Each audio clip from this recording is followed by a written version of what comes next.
আমার মেয়ে আদিবা চলে গেল। লম্বা 6টা মাস ধরে কষ্ট পাওয়ার পর আল্লাহ তাআলা তার ইচ্ছায়, তার ফায়সালায়, তার হায়াত যতটুকুন ছিল আল্লাহ তাআলা সেই অবস্থায়, সেই সময়ে আল্লাহ তাআলা ডাক দিয়েছে। অনেকেই তখন আমাদেরকে প্রশ্ন করতে পারেন যে হুজুর, ছোট ছোট বাচ্চা, তাদেরকে আল্লাহ তাআলা এত বড় পরীক্ষা দেন? হায়াত আর মৌত আল্লাহ তাআলার তৈরি। আল্লাহ তাআলা কখনো কখনো সন্তান আদিদেরকে দুনিয়ার জীবদ্দশায় বাবার কাঁধে লাশ বানিয়ে সবচেয়ে ভারী বোঝা হিসেবে বাবা সেই লাশটাকে বহন করে। আমার মেয়ে আদিবা চলে গেল। লম্বা 6টা মাস ধরে কষ্ট পাওয়ার পর আল্লাহ তাআলা তার ইচ্ছায়, তার ফায়সালায়, তার হায়াত যতটুকুন ছিল আল্লাহ তাআলা সেই অবস্থায়, সেই সময়ে আল্লাহ তাআলা ডাক দিয়েছে। আমাদের প্রত্যেকেরই চলে যাওয়া লাগে এবং প্রত্যেকের চলে যেতে হবে। এই পৃথিবীর সবচেয়ে সত্যকে যদি আপনি কয়েকটা স্টেপে দাঁড় করান, সত্য, মহাসত্য, চিরসত্য, ধ্রুব সত্য যদি আপনি মনে করেন, সেটা হচ্ছে মৃত্যু। আপনাকে মরতেই হবে। ছোট্ট আদিবার চলে যাওয়া, এটা আমাদের জন্য এই মেসেজটুকুন দেওয়া, যতগুলো বাবা তার সন্তানদেরকে হারিয়েছে, আদিবার মতো যতগুলো বাপ বুকে পাথর বেঁধে সবর এখতিয়ার করে, সহ্য করে, ধৈর্য ধারণ করে আল্লাহর উপরে এমন কিছু বলে নাই যেটাতে আল্লাহ বেজার হবে, সহ্য করে নিয়েছে, তাদের জন্য বাইতুল হামদ, আল্লাহর জান্নাতে একটা ঘর আল্লাহ বানিয়ে দিন। সুবহানাল্লাহ। অনেকেই তখন আমাদেরকে প্রশ্ন করতে পারেন যে হুজুর, ছোট ছোট বাচ্চা, তাদেরকে আল্লাহ তাআলা এত বড় পরীক্ষা দেন? আসলে এত বড় পরীক্ষা আল্লাহ তাআলা কখনো কখনো দেন বাবা মার কোনো গুনাহের কারণে না। আল্লাহ তাআলা এই পরীক্ষাগুলো দেন বাপ মাকে হয়তো আল্লাহ তাআলা সম্মানের একটা জায়গায় দেখতে চাচ্ছেন, যেটা তাদের আমল দিয়ে ওই জায়গায় পৌঁছানো সম্ভব না। আল্লাহ তাআলা ছোট্ট বাচ্চাকে অসুস্থ করে হয়তো তার হায়াত এই পর্যন্ত সে দুনিয়া থেকে চলে যাওয়ার মধ্য দিয়ে আল্লাহ তাআলা ওই জায়গায় আপনাকে পৌঁছায় দিবেন। এই সন্তানরা মা বাবাকে টেনে টেনে জান্নাতের দিকে নিয়ে যাবে। আপনার কয়টা সন্তান এমন হতো যে সন্তান হয়তো আপনাকে টেনে টেনে জান্নাতের দিকে নিয়ে যেত? এই সন্তানরা তুয়ুরুল জান্নাহ, আল্লাহর জান্নাতের পাখি হয়ে তারা উড়ে বেড়াবে। ইব্রাহিম আলাইহিস সালাতু ওয়াস সালাম তাদেরকে লালন পালন করবেন। এবং কষ্টের এই সময়ে যারা আলহামদুলিল্লাহ বলে, কষ্টের এই সময়ে যারা ইন্না লিল্লাহ তো বলবেই। আউয়ালু মান ইউদআ ইলাল জান্নাহ আল হামিদুন, আল্লাহর জান্নাতের প্রথম কাতারে থাকবে ওই সমস্ত আল্লাহর গোলামেরা যারা আল্লাহর প্রশংসা আদায় করেছে। ফিস সাররাই ওয়াদ দাররা, সুখে আর দুঃখে, কষ্টে আর আনন্দে, জীবনের যত যন্ত্রণা দুঃখ সব অবস্থায় বলছে আলহামদুলিল্লাহ।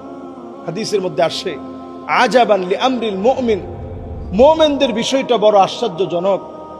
মুমিনরা বিপদে পড়ে যাবে, মুসিবতে পড়ে যাবে, বালা মুসিবতের মধ্যে যাবে, ওই অবস্থায় আলহামদুলিল্লাহ বলবে। আল্লাহ আপনি ভালো রাখছেন, অনেকের চাইতে তো আল্লাহ আপনি আমারে ভালো রাখছেন। মুমিনদের জীবনটা আল্লাহর কাছে বড় আশ্চর্যজনক।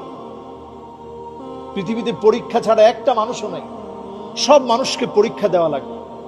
এই পৃথিবীর পরীক্ষাগুলো অনেক সময় অনেক কঠিন হয়, ব্যক্তি বিশেষ অনেক রকমের পরীক্ষা হয়। একটা লোকও পরীক্ষার বাহিরে নাই। প্রশ্নগুলো হয়তো ভিন্ন ভিন্ন, এক একজনের প্রশ্নের সাথে আরেকজনের প্রশ্নের কোনো মিল নেই, এক একজনের প্রশ্ন এক এক রকম হলেও পরীক্ষা কিন্তু সবাইকে দেওয়া লাগে। সবাই পরীক্ষার মধ্যে আছে। এই পরীক্ষার ভিতরে আপনি আমি উত্তীর্ণ হতে পেরেছি কিনা? যে যত বেশি সবর করবে সে তত বেশি পরীক্ষায় উত্তীর্ণ হবে। আসাদুন নাসি বালাআন আল আম্বিয়া সুম্মাল আমসাল ফাল আমসাল।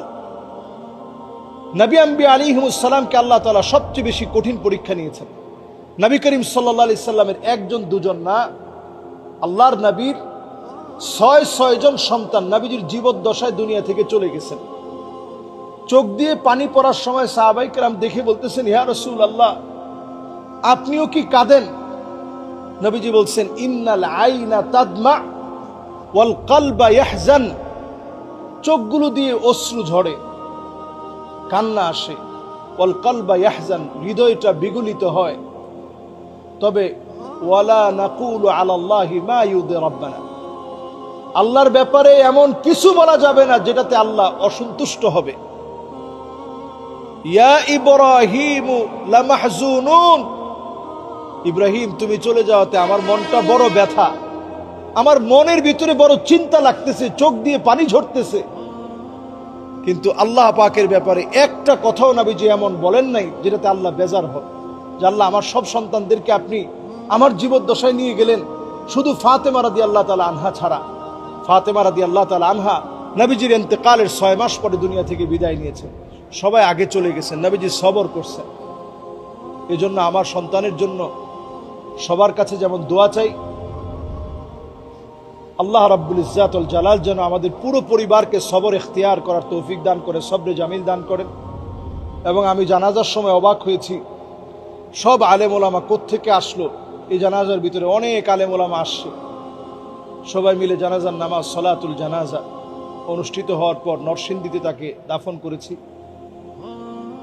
আমার আজজাদের জন্য দোয়া চাই, আল্লাহ রাব্বুল আলামিন যেন তাকে হায়াতে তয়্যিবা দান করেন, যোগ্য আলেম হক্কানি আলেম হিসাবে আল্লাহ যেন কবুল করেন। আল্লাহ যেন আদিবাকে আমাদের নাজাতের ওসিলা বানায় দেন। বাংলাদেশে বলতে গেলে এই কয়েকটা বছর কেমন যেন আযাব আর গজব আমাদের জন্য দিন দিন বেড়ে যাচ্ছে।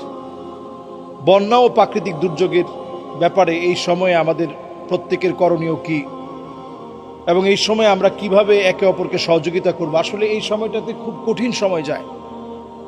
আমাদের দেশে যেসব অঞ্চলে পানি বেড়ে যায়, বন্যার্থ মানুষ যে কি কষ্ট পায়, যে সাতকানিয়ার মানুষ সারা পৃথিবীতে, বিশেষ করে পৃথিবীর বিভিন্ন প্রান্তে তো আছেই, মিডল ইস্টের দেশগুলোতে আপনি গিয়ে দেখবেন সবচেয়ে বেশি তারা মেহমানদারি করে, আলেম নেওয়াজ, মানুষকে সহযোগিতায় হাত বাড়িয়ে দেয়। আল্লাহ তাআলা অনেক কিছু দিয়েছেন এই মাটির মধ্যে। তারা আজকে প্রচন্ড কষ্টে আছে, একটু পানি পর্যন্ত পাচ্ছে না। এত এত পানির ভিড়ে একটু ভালো পানি পাচ্ছে না, যে পানিটা পান করবে। প্রিয় ভাইরা, বন্যা আল্লাহর পক্ষ থেকে একটা আযাব। আল্লাহ তাআলা কোরআনুল কারীমের মধ্যে বলছেন, আওয়ালা ইয়ারাউনা আন্নাহুম ইফতানুনা ফি কুল্লি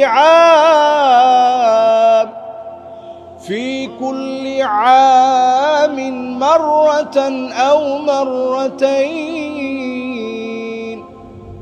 সুম্মা লা ইয়াতুবুনা ওয়ালা হুম ইয়াযাক্কারুন। প্রত্যেকটা বছরে আল্লাহ রাব্বুল আলামিন একবার অথবা দুইবার পরীক্ষা নেন। পরীক্ষাটা ভয়াবহ পরীক্ষা হয়।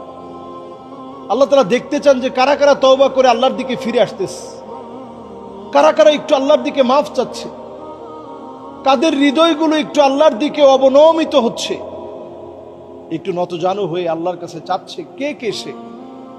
আল্লাহ এটা একটু দেখতে চান।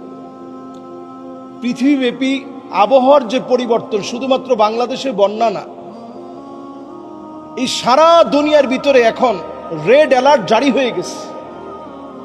এই পৃথিবীর ভিতরে আবহাওয়ার বড় পরিবর্তন আসতেছে। দুর্ভিক্ষের যা যা প্রয়োজন সব চলে আসতেছে।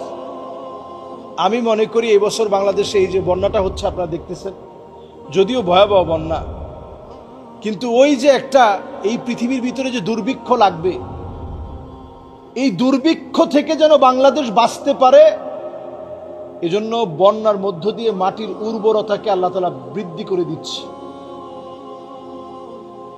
আল্লাহ তাআলার পক্ষে সবকিছু কদারাম মাকদুরা, সব আল্লাহ নির্ধারণ করে রাখছে। তো দুর্ভিক্ষ থেকে আল্লাহ তাআলা বাংলাদেশের মানুষকে বাঁচাতে চায় কেন? আল্লাহ রাব্বুল আলামিন কোরআনুল কারীমের মধ্যে বলছেন, ওয়াত্তাকু ফিতনাতান লা তুসিবান্নাল্লাযীনা যালামু। আল্লাহ তাআলা বলছেন, ওয়াত্তাকু ফিতনাতান লা তুসিবান্নাল্লাযীনা যালামু মিনকুম খাসসাহ। আল্লাহ তাআলা বিশেষভাবে বলছেন, যখন আযাব আসে আযাবকে ভয় করো, কারণ আযাব সবাইকে পাকড়াও করবে। ওয়াত্তাকু ফিতনাতান লা তুসিবান্নাল্লাযীনা যালামু মিনকুম খাসসাহ ওয়া'লামু আন্নাল্লাহা শাদীদুল ইকাব। শাস্তি দেওয়ার ক্ষেত্রে আল্লাহ বড় কঠিন, সবার উপরে শাস্তি আসবে। এরপর আপনি তাকিয়ে দেখেন, প্রত্যেকটা বছর কেমন যেন বাংলাদেশকে আল্লাহ তাআলা হেফাজত করে মাফ করে দিচ্ছেন। ভয়াবহ বন্যা থেকে বন্যা ছোট বানায় দিচ্ছেন। প্রতিকূল আবহাওয়া, প্রতিকূল পরিস্থিতি ভয়াবহ হওয়ার কথা, সেখান থেকে আল্লাহ তাআলা হেফাজত করতেছেন। আমি বলবো সবাই আমরা নামাজের দিকে আসি। যেটুকুন পানি বাংলাদেশের জলবদ্ধতা সৃষ্টি করেছে, এটা বাংলাদেশের উর্বরতা শক্তি বৃদ্ধি করে আমাদের জন্য যেন কল্যাণ বয়ে আনে। এজন্য একটা দোয়া রাসূল শিখিয়েছেন, আল্লাহুম্মা ইন্নী আউযু বিকা মিন শাররিহা, আল্লাহুম্মা ইন্নী আসআলুকা খায়রাহা ওয়া আউযু বিকা মিন শাররিহা। আল্লাহ এর যে কল্যাণগুলো আছে, আল্লাহ সেই কল্যাণ দান করেন। এই পানির ভিতরে যদি কোনো কল্যাণ থাকে, মাটির উর্বরতা শক্তি বৃদ্ধির কারণ থাকে, আল্লাহ সেটা দান করেন। ওয়া আউযু বিকা মিন শাররিহা, এর যে অকল্যাণ আছে, সেই অকল্যাণ থেকে আল্লাহ আপনি আমাদেরকে হেফাজত করেন। এই দোয়াটা বেশি বেশি করা, বেশি বেশি করা।